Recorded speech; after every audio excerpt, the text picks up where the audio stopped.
جی مسجد کا فنڈ اگر مسجد میں درس قرآن کے لیے استعمال ہو تو اس میں کوئی حرج نہیں ہے، کیونکہ مسجد کا پیسہ کس کام کے لیے ہوتا ہے؟ مسجد کے تمام امور کے لیے، اور اس میں درس قرآن بھی ہے، تو اس لیے مسجد کے فنڈ سے مسجد میں درس قرآن کرانا انشاءاللہ یہ درست ہے، اس میں کوئی حرج نہیں ہے۔ کیا آدمی اپنی بیوی کو غسل کفن دے سکتا ہے؟ دلائل کے ساتھ رہنمائی فرمائیں۔ جی ہاں، بیوی کو، عورت کو غسل دینے کے لیے سب سے بہتر انسان اس کا خاوند ہے، اس کے خاوند سے بہتر کوئی نہیں ہے جو اپنی بیوی کو غسل دے۔ سنن ابن ماجہ کی حدیث ہے، سیدہ عائشہ فرماتی ہیں رضی اللہ تعالی عنہا کہ اگر ہمیں وہ بات پہلے معلوم ہو جاتی جو بعد میں معلوم ہوئی تو آپ علیہ الصلوۃ والسلام کو غسل خود ہم دیتی ہیں، آپ کی بیویاں، اور سیدہ فاطمہ کو غسل کس نے دیا تھا؟ جناب علی نے رضی اللہ تعالی عنہما عنہم۔ تو اس لیے خامن بیوی کا ایک دوسرے کو غسل دینا، اس سے بہتر کوئی تیسرا آدمی نہیں ہے۔ بیوی کو خامن غسل دے اور خامن کو بیوی غسل دے، اگر ہمت ہے تو، اگر ہمت ہو تو ان سے بہتر کوئی نہیں ہے۔ اور یہ ویسے بھی ایک دوسرے کے عیبوں کے اوپر پردہ ڈالنے والے ہیں۔ جب غسل دیا جاتا ہے اللہ میرے اور آپ کے عیبوں پہ پردہ ڈالے تو میت کی شرمگاہ سے بڑا گند نکلتا ہے، تو اس کے اوپر پردہ کون ڈالے گا؟ خامن۔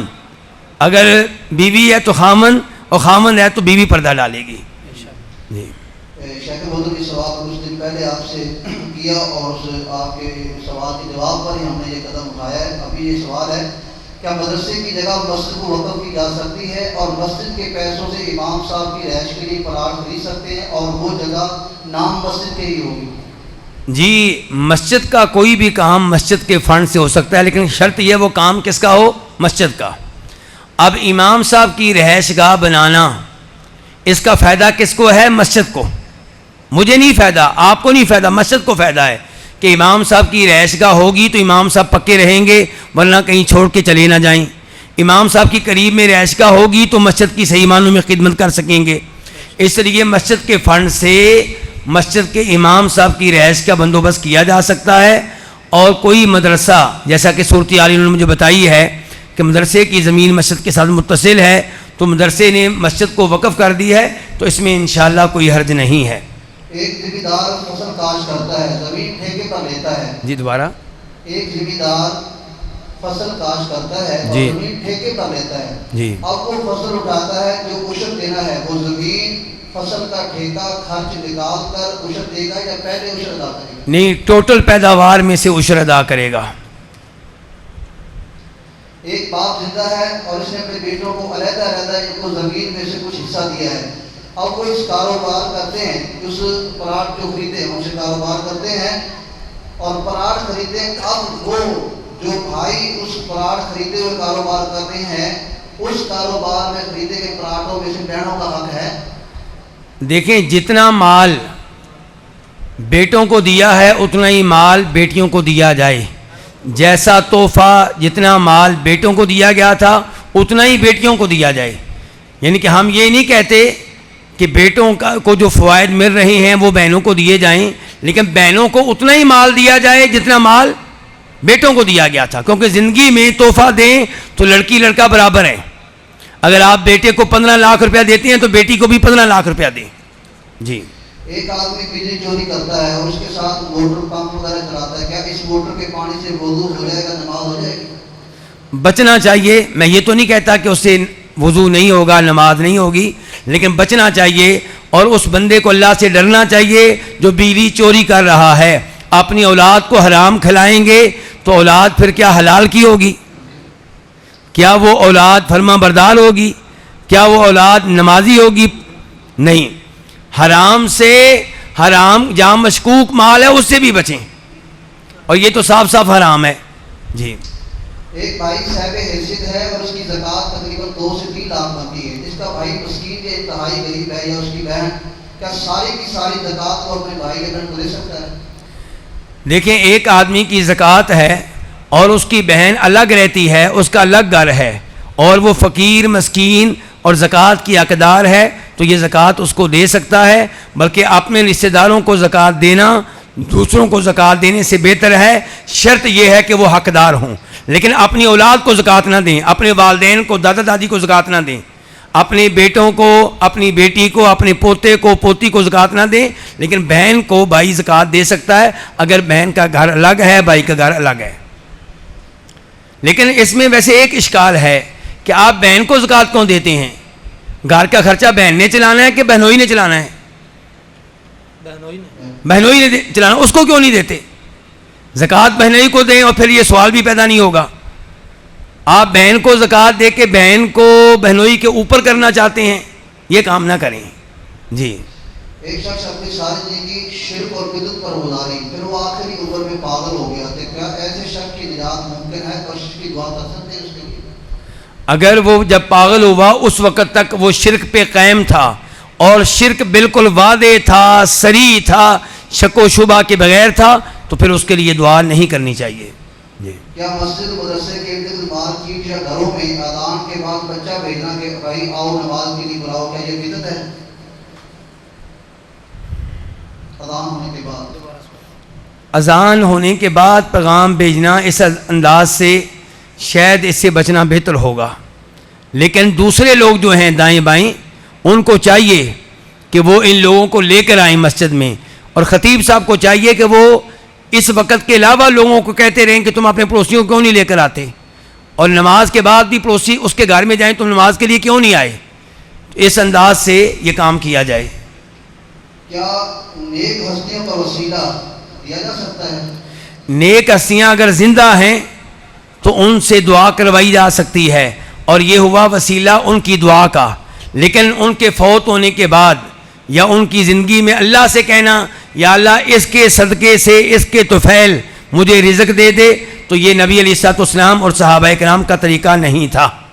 آپ جب تک زندہ تھے صحابہ کرام آپ سے دعائیں کراتے تھے، یعنی کہ آپ کی دعا کو وسیلہ بناتے تھے، لیکن جب آپ فوت ہو گئے تو بخاری شریف کی حدیث ہے، جناب عمر فاروق کا زمانہ ہے، جناب عمر فاروق بارشیں نہیں ہو رہی، صحابہ کرام کو لے کر آپ کی قبر پہ نہیں آئے، بلکہ آپ کے طریقے کے مطابق میدان میں گئے اور وہاں دعا کرائی آپ کے زندہ چچا عباس رضی اللہ تعالیٰ عنہ سے۔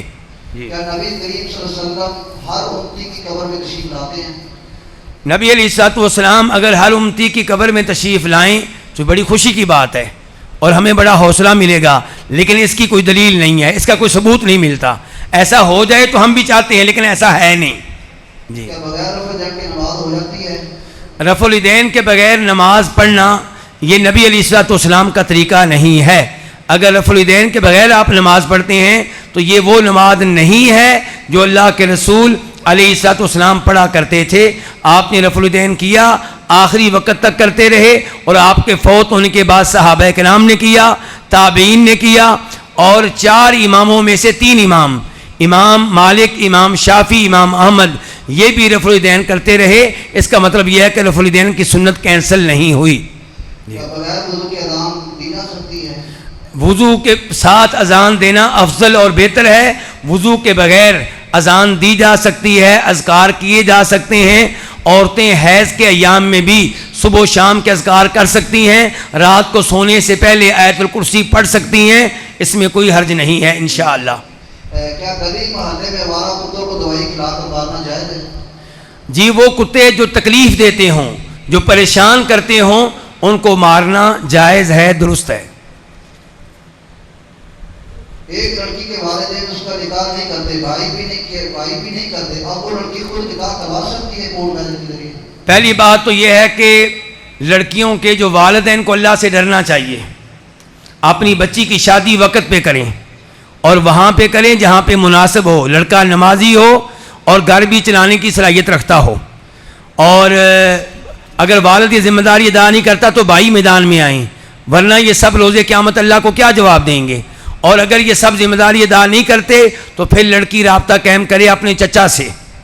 چچا کی ذمہ داری ہے کہ ایسی بچی کی شادی کرے جس کی شادی کرنے کے لیے والد تیار نہیں ہے، بھائی تیار نہیں ہے، اور اگر چچا بھی اپنی ذمہ داری ادا نہیں کرتا تو پھر وہ چچا کے بیٹوں سے رابطہ قائم کر سکتی ہے۔ ایک لڑکی نے کورٹ میرج کیا، عدالت میں نکاح ہوا اور اس کا ولی بھی کوئی نہیں تھا، بعد میں ان کے خاندان کی صلح ہوگی، اب ان کا نکاح دوبارہ ہوگا یا وہی نکاح برقرار رہے گا؟ اگر لڑکی لڑکے کو یہ مسئلہ معلوم تھا کہ لڑکی کا نکاح ولی کی اجازت کے بغیر نہیں ہوتا تو واجب ہے کہ اب ان کا دوبارہ نکاح کیا جائے، اور اگر ان کو مسئلہ معلوم ہی نہیں تھا تو پھر افضل ہے کہ دوبارہ نکاح کیا جائے، بہتر یہ ہوگا کہ دوبارہ نکاح کیا جائے۔ جی کیا مشرک آدمی کا جنازہ پڑھنا جائز ہے؟ جو مشرک قبر پرست یا پیر پرست ہے اس کے لیے بخشش کی دعا کر سکتے ہیں؟ جی اگر کسی کے بارے میں آپ کو پکا پتہ ہے، سنی سنائی بات نہیں، پکا پتہ ہے کہ قبر والے سے مانگتا ہے بیٹا، قبر والے سے دعائیں کرتا ہے، قبر والے کو مشکل کشا حاجت روا غوث اعظم سمتا ہے، تو ایسے آدمی کی نماز جنازہ ادا کرنے سے بچا جائے، دور رہا جائے۔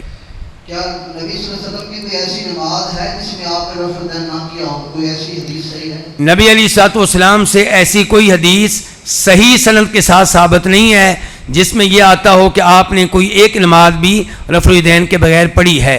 ایک حدیث ابو داؤد ترمذی میں آتی ہے جس میں یہ لگتا ہے کہ شاید آپ نے رفع الدین کے بغیر نماز پڑھی، لیکن امام ابو داؤد جو اس حدیث کو اپنی کتاب میں لے کر آئے ہیں وہ کہتے ہیں کہ یہ حدیث ثابت نہیں ہے، ان الفاظ کے ساتھ درست نہیں ہے۔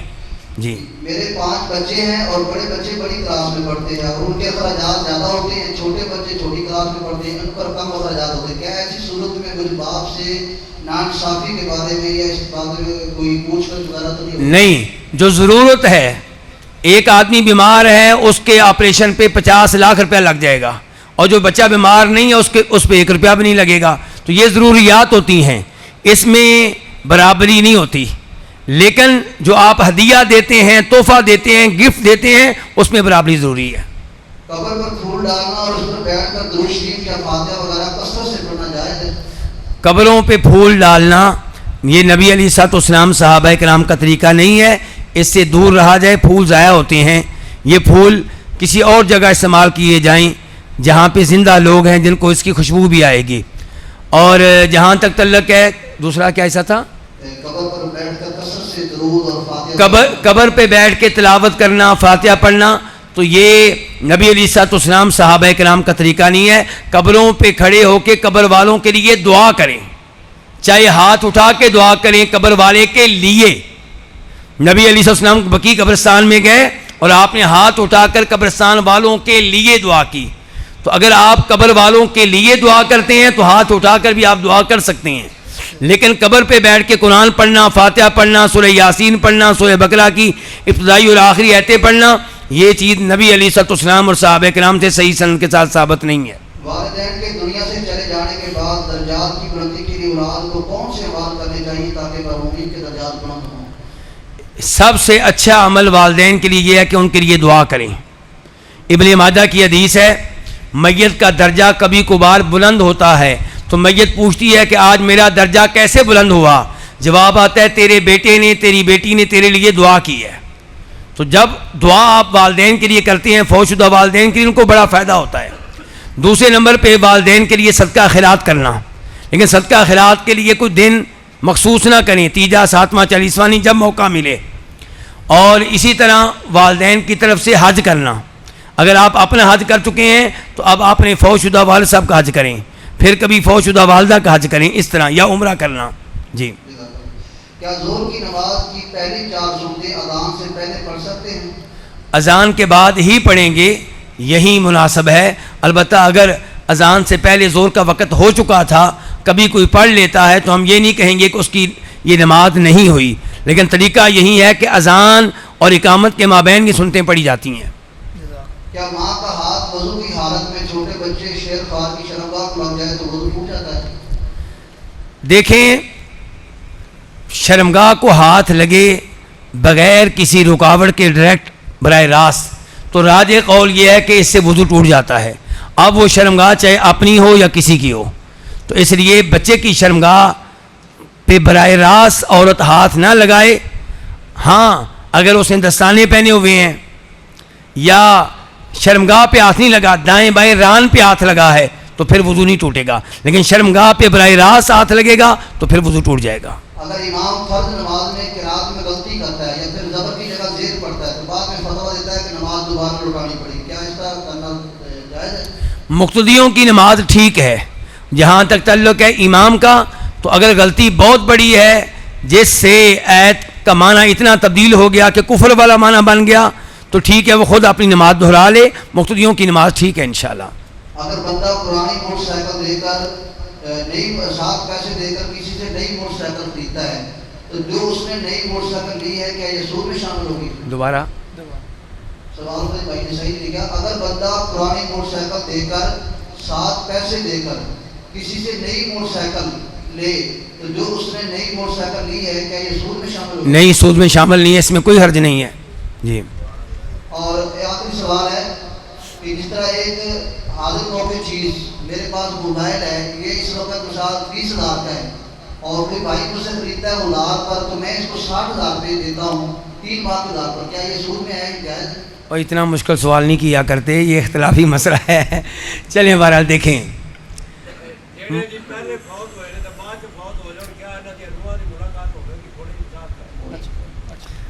پہلے یہ سوال کا جواب نہ دے لیں، جی جی کیا خیال ہے؟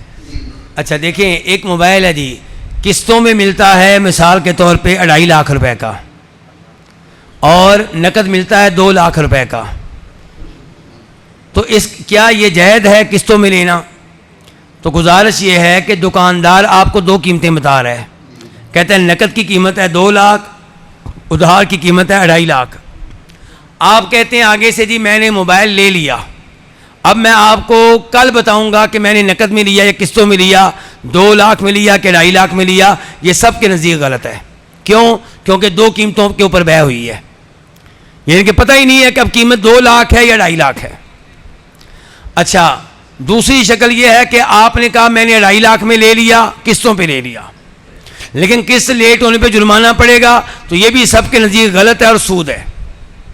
تیسری شکل یہ ہے کہ قسطوں پہ لیا، 2.5 لاکھ میں لیا، قسط لیٹ ہونے پہ جرمانہ نہیں پڑے گا، تو یہ جائز ہے یا ناجائز، اس میں تھوڑا سا اختلاف موجود ہے۔